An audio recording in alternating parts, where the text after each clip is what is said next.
তো আজিৰ এই ভিডিঅ'টো যিসকল ভাইটি ভণ্টি মেট্ৰিকত পাছ কৰিছে তেওঁলোকৰ বাবে তেওঁলোকক কংগ্ৰেচুলেশ্যন জনাইছোঁ মোৰ ফালৰ পৰা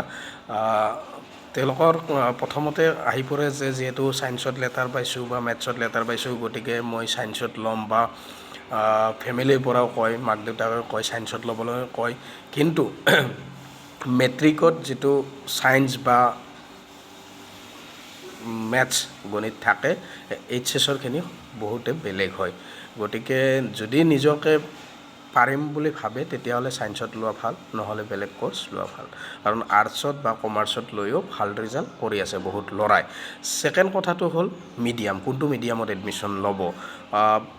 প্ৰথম কথাটো হ'ল যদি প্ৰফেশ্যনেল বা টেকনিকেল কোৰ্চত ইন ফিউচাৰ যাব বিচাৰে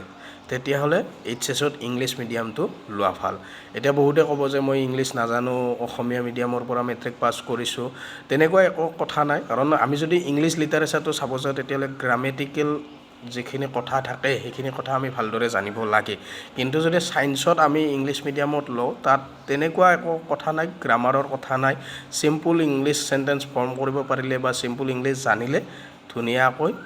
ছায়েন্সত এডমিশ্যন ল'ব পাৰে ইংলিছ মিডিয়ামত ল'ব পাৰে আৰু যেতিয়া প্ৰফেশ্যনেল বা টেকনিকেল কোৰ্চত এডমিশ্যন ল'ব গ্ৰেজুৱেশ্যন কৰাৰ কাৰণে ইঞ্জিনিয়াৰিং মেডিকেলৰ কাৰণে যাব তেতিয়া বেছি সুবিধা হ'ব যদি এইচএছটো ইংলিছ মিডিয়ামত কৰে গতিকে এইখিনিয়ে আছিলে